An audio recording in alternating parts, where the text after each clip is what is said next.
अभी अगर मान लो आपको लगाना है किसी पे, तो अगर मैं यहाँ पर लगाना ईमेल लगाना चाहती हूँ तो ईमेल एड्रेस का बना हुआ है, तो आप ईमेल एड्रेस लगा दो, ठीक है। ईमेल एड्रेस का लगा दो, उसका मैसेज दे दो यहाँ पर, क्या मैसेज देना है, प्लीज एंटर वैलिड ईमेल। अब भाई एक तो रिक्वायर्ड लगेगा पहले नंबर पे, आपको पहले क्या करना है, रिक्वायर्ड लगाना है, एक एट्रीब्यूट लगाओगे रिक्वायर्ड, ठीक है। रिक्वायर्ड का मैसेज अगर आपने दे दिया जो भी देना था, ठीक है। फिर उसके बाद आपने क्या किया, रिक्वायर्ड का आपने लगा दिया दूसरा कौन सा, ईमेल एड्रेस का, मतलब पहले रिक्वायर्ड होना चाहिए और दूसरा अगर होगा तो क्या होगा, वैलिड होना चाहिए, ठीक है। तो यहाँ पर अपने ये एरर मैसेज रहेगा, एरर मैसेज सेट करना होगा, तो ये चीज आपको यहाँ करनी है, प्लस यहाँ पर भी अपने, तो हो जाएगा। ये समझ में आ गया, ऐसे करना होगा। फिर क्या है, मोबाइल नंबर का, मोबाइल नंबर में कंडीशन क्या है, मोबाइल नंबर में एक तो रिक्वायर्ड चाहिए, मोबाइल नंबर में पहले तो रिक्वायर्ड चाहिए, और दूसरा आपको क्या चाहिए होगा, यहाँ पर पैटर्न चाहिए,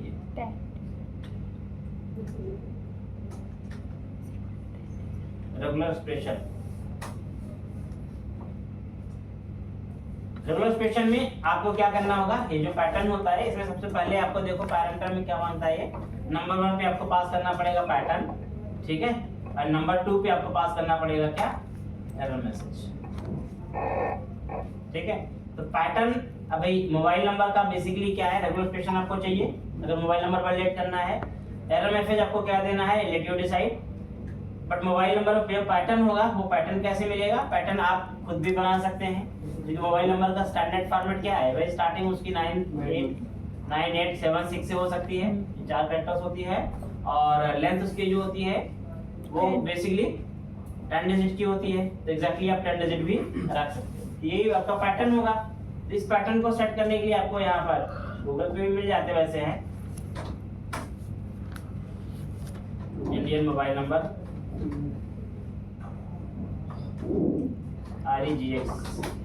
REGX करके निकाल लोगे तो आपको बहुत सारी जगह मिल जाएगा, और इसकी बहुत सारी वेबसाइट्स भी आती हैं जहां से आप REGX निकाल ले सकते हैं। तो जैसे बेसिकली ये मोबाइल नंबर के फॉर्मेट है, और यहाँ पर मेरे पास बहुत सारे पैटर्न मिल रहे हैं, तो मैं ये पैटर्न यूज कर सकता हूँ, ये देखो सिंपल सा पैटर्न लिया और मैं ये जाकर यहाँ पर अपना चिपका देता हूँ, ठीक है। ये पैटर्न मेरा लग गया यहाँ पे। इसकी कंडीशन क्या है, 6 to 9, 6 से 9 कुछ भी रहेगा, ठीक है। और आई मीन ये आपका रहेगा, प्लस इसके डिजिट्स कितने रहेंगे, डी है तो मतलब न्यूमेरिक रहेगा, plus total number of length क्या रहेगी, 9 रहेगी। That's my requirement.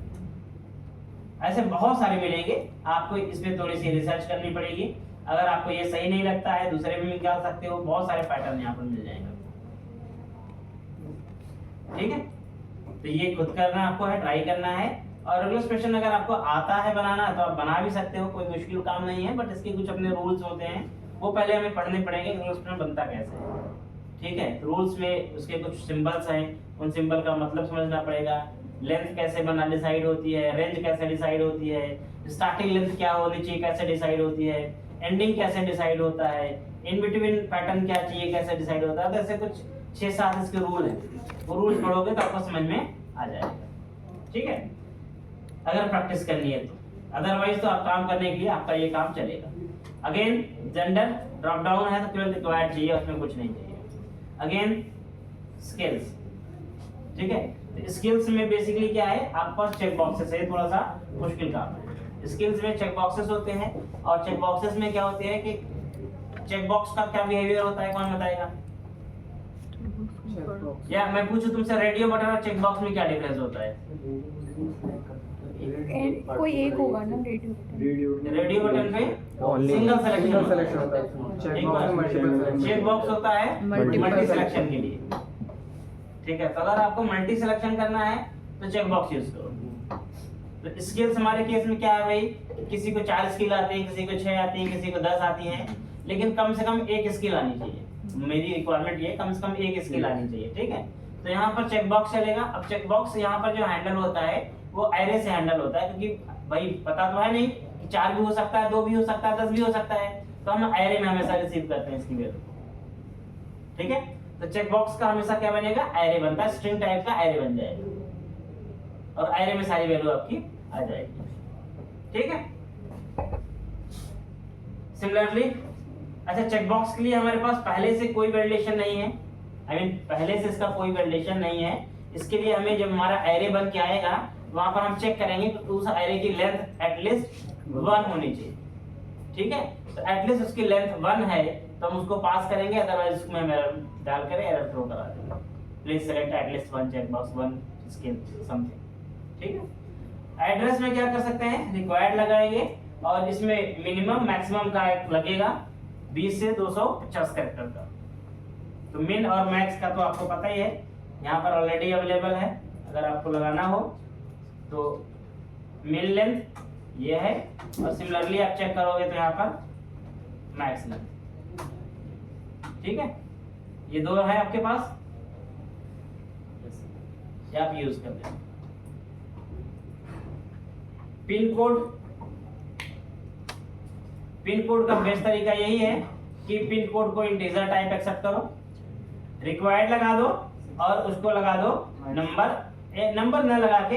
इसका बेस्ट तरीका है कि इसको भी पैटर्न से वैलिडेट करो, पैटर्न लगा दो और पैटर्न पिन कोड का पैटर्न आता है। अगर मैं आपको यहाँ दिखाऊं ना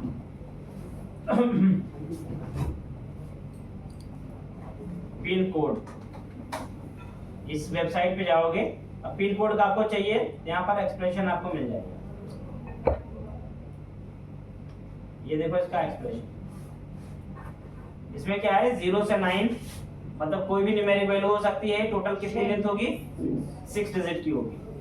ठीक है, या 0 to 9 3 डिजिट हो सकता है, 0 to 9 3 डिजिट। मतलब ये बेसिकली क्या है, अलग अलग पैटर्न पे बेस्ड है। ये मल्टीपल पिन कोड होते हैं, मल्टीपल कंट्रीज के हो सकते हैं। ये हमारे केस में क्या है, हमें ये वाला पिन कोड चाहिए, ये वाला, क्योंकि हमारे इंडियन पिन कोड में क्या है 6 डिजिट का ही चलता है। ठीक, तो पिन कोड को भी इसी से वैलिडेट आपको करना है। पासवर्ड के लिए क्या है, रिक्वायर्ड चलेगा प्लस ये पैटर्न चलेगा, क्योंकि पासवर्ड स्ट्रॉन्ग पासवर्ड चाहिए ना आपको, स्ट्रॉन्ग पासवर्ड का भी रेगुलर स्पेशल निकालना पड़ेगा, वो भी आपको ये मिल जाएगा। ऐसी किसी साइट पे आपको ना मिल जाएगा यहाँ पे। तो अगर मैं आपको पासवर्ड की बात करूँ, यहाँ पे पासवर्ड सर्च करोगे तो यहाँ मिल जाएंगे, स्ट्रॉन्गेस्ट पासवर्ड का मिल गया आपके पास। ठीक है, बहुत सारे मिलेंगे यहाँ पर, एक नहीं कई भी हैं, आप देख लो आपको कौन सा यूज करना है, उसके एग्जांपल वगैरह सब दिए यहाँ पर। थोड़ी रिसर्च करके आपको पता चल जाएगा इसमें से। ये गूगल पे सर्च करोगे ना, स्ट्रॉन्ग पासवर्ड IGX। इसको डेटा है थोड़ा सा। हाँ हाँ, चाबी ले लीजिए, मुझे हटा दीजिए चाबी ना।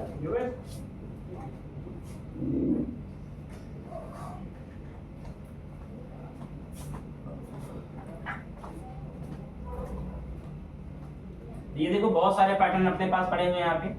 ठीक है, निकाल लेना जो भी समझ में आए। बहुत सारी साइट्स है, मतलब इस पे रिसर्च करोगे तो बहुत ऑप्शन मिलेगा, अनलिमिटेड है।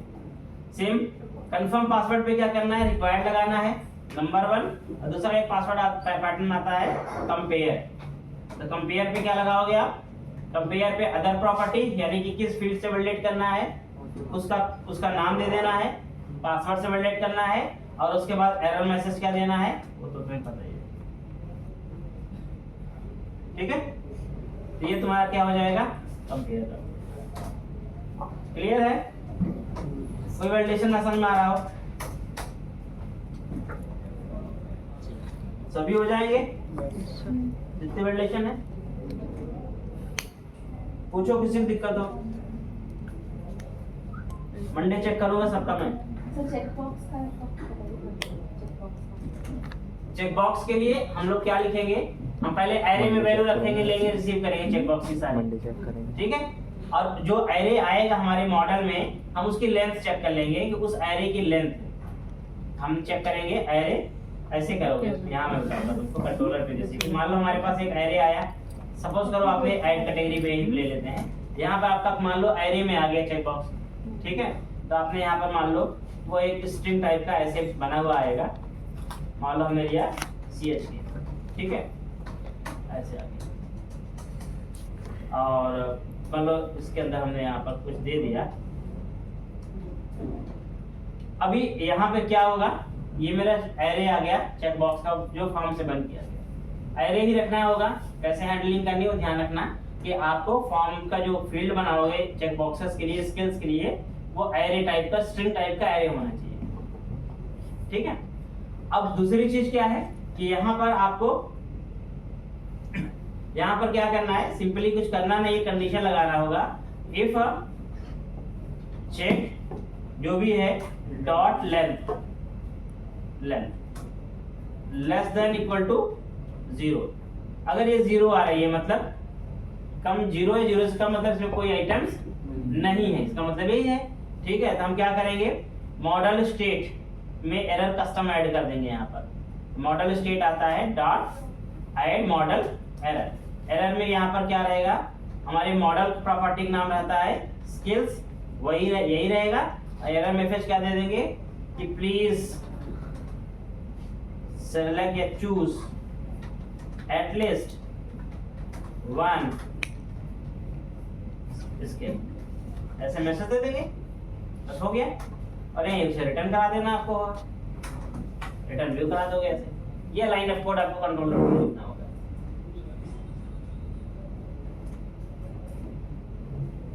ठीक है, तो देखो इसमें होता क्या है, समझाता हूं मैं। इसमें क्या होता है कि सिंपल जब हम लोग देखो, जो हमारी एरर मैसेजेस होते हैं वो 2 जगह से बनते हैं। ठीक है, एक तो हमारे मॉडल से बनते हैं, एक तो यहाँ से बनते हैं। मान लो यहाँ से आपने कोई वैलिडेशन लगाया तो यहाँ से बनेंगे, एरर मैसेज आपने लगाया, जो भी लगाया आपके यहाँ से बन जाएंगे मॉडल से। ठीक है, अगर यहाँ से मैं कोई एरर वैलिडेशन नहीं लगा पा रहा हूँ या कोई कंडीशन मेरी है, तो कस्टम वैलिडेशन लगाने का तरीका होता है मेरा कंट्रोलर पे। तो कंट्रोलर पे कस्टम का मतलब हो गया, जैसे मैंने यहाँ पे बताया था आपको, ये सब आपने लिखा था, उसकी जगह आप ऐसे लिखेंगे मॉडल बनाएंगे। तो ये तो बिना मॉडल वाली बात थी, ये मॉडल वाली बात है। ठीक है, तो अगर मॉडल बनाते हैं तो मैंने कंडीशन लगाया अपना, और उस केस में जब कंडीशन में मुझे मिला एरर है, तो मैं यहाँ model state dot add model करेंगे। ये क्या करेगा, उसी मॉडल में कस्टम एरर ऐड कर देगा। ठीक है, जो मॉडल से एरर बन रही थी वो यहाँ से बन जाएगी, और यहाँ पर आपको देना है उस प्रॉपर्टी का नाम जिस प्रॉपर्टी के लिए एरर ऐड करनी है, और सेकंड पैरामीटर देना क्या होगा आपको, अपना वो मैसेज। ठीक है, एंड देन आप वहीं से क्या कराओ, जहाँ एरर है वहीं से रिटर्न करा दो। वहाँ पे इसकी वैलिडेशन और एसपी वैलिडेशन फॉर वहाँ रहेगा ही रहेगा, वो तो मॉडल में जैसा रहेगा वैसे रहेगा। तो ये एरर वही है, वहाँ जाके प्रिंट कर देगा। समझ में? इस तरह से आपको इसे इम्प्लीमेंट करना है। और ये चीज किसी के लिए भी, मतलब ऐड मॉडल स्टेट एरर जो मेथड है इसका, ये किसी भी फील्ड के लिए कस्टम वैलिडेशन अगर ऐड करना हो, अगर कंट्रोलर से वैलिडेशन लगाना है तो आप इसका इस्तेमाल कर सकते हो। ठीक है, जैसे व्यू बैग मैंने पिछले टाइम बताया था, व्यू बैग आप यूज नहीं करेंगे। रीजन, व्यू बैग से आपका एप्लीकेशन हैवी होता है, लेंथ हैवी होती है, या फिर सर्वर पर लोड ज्यादा बनता है। तो व्यू बैग की जगह हमेशा मॉडल स्टेट एरर का यूज करिए, जिससे आपका एप्लीकेशन का लोड एक्सटेंड नहीं होगा, बढ़ेगा नहीं। ठीक है,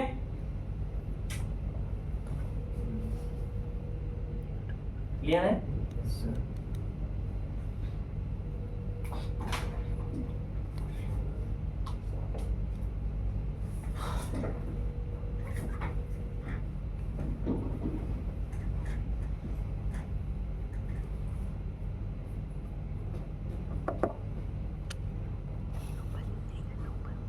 इसमें कोई लॉजिक देखो ज्यादा होता नहीं सर्वर साइड में, क्योंकि सर्वर साइड में ऑलरेडी वैलिडेशन का लाइब्रेरी पूरा मिला है। हाँ, एक बात ध्यान रखना, वैलिडेशन की लाइब्रेरी जो सर्वर साइड में है वो क्या है, ये लाइब्रेरी होती है, ध्यान रखना। System dot component model dot data annotation, ये नेम स्पेस है। अगर आपको मॉडल वैलिडेशन करना है इसके लिए ये नेम स्पेस मैंडेटरी है, ध्यान रखना, ये आपको इंपोर्ट करना पड़ेगा।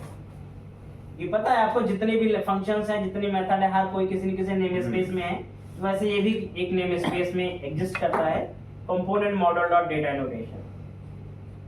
ठीक है, और ये एमवीसी का बिल्ट इन पैकेज है, बिल्ट इन नेम स्पेस है, तो आपको एक्स्ट्रा किसी चीज को इंस्टॉल करने की जरूरत इसके लिए नहीं है, कुछ भी इंस्टॉल नहीं करना है, ये अपने आप ही चलेगा। ठीक है, अच्छा एक और चीज है, इंफॉर्मेशन है आपको ऑपरेशन टीम की तरफ से आप लोगों के कोर्स में अभी ना AI ऐड किया गया है,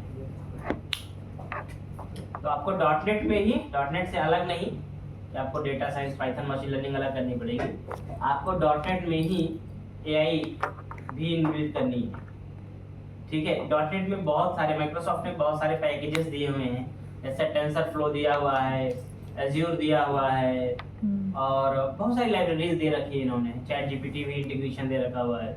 तो ये बहुत सारी लाइब्रेरीज हैं, इनमें से कुछ का इस्तेमाल करके, एक दो का इस्तेमाल करके आपको कुछ AI के कॉन्सेप्ट अपने साथ लेके चलते हैं। ठीक है, अब देखो एक्चुअल में क्या है, रियल टाइम में जो चैलेंज अभी आ रहा है वो ये है कि आप प्रोजेक्ट किसी भी टेक्नोलॉजी बनाओ, AI इज इम्पोर्टेंट।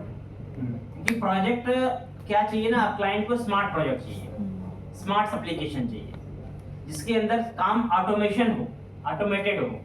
क्लाइंट चाहता है कि अगर मैं सॉफ्टवेयर बनवा रहा हूँ तो उस पर ज्यादा उसको ना काम करना। भाई अगर मैं 2 करोड़ रुपए खर्च करके कोई सॉफ्टवेयर बनवा लिया और मेरी मैन पावर उतनी की उतनी रह गई, कम नहीं हो पाई, तो क्या फायदा उस 2 करोड़ रुपए खर्च करने का।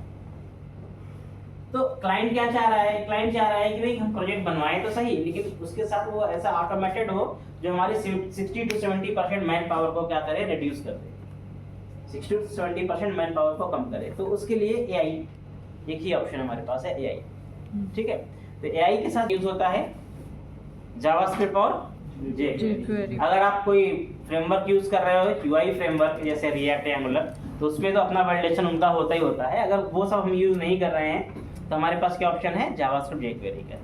जावास्क्रिप्ट jQuery में हम लोग चूज क्या करते हैं, always we choose jQuery। Why?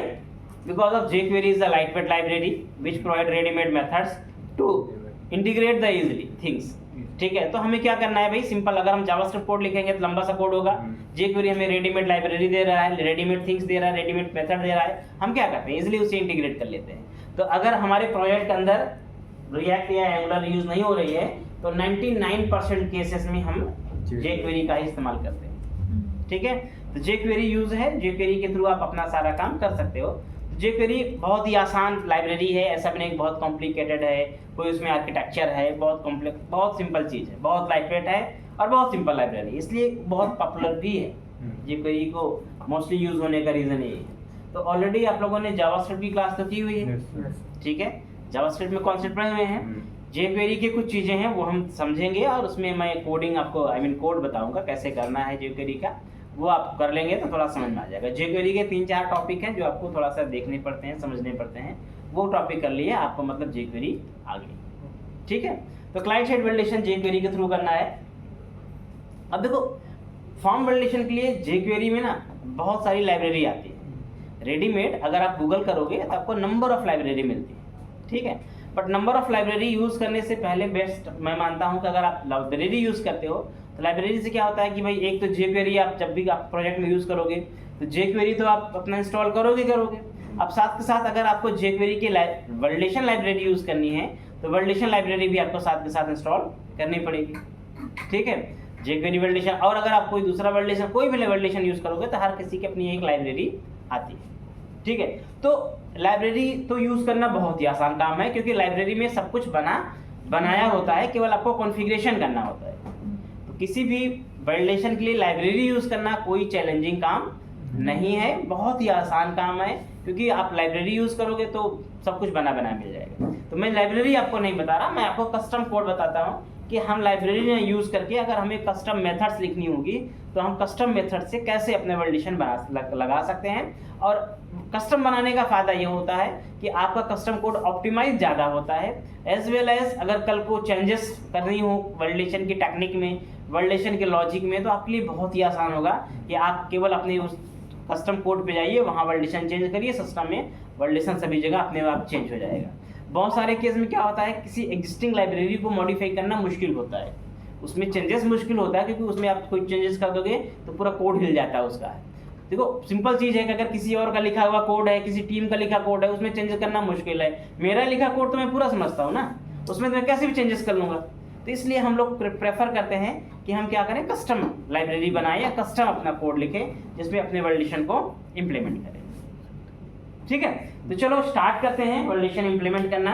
एक प्रोजेक्ट बनाऊंगा नया मैं फ्रेश, और उसी प्रोजेक्ट के अंदर अपना ये सारा काम करेंगे।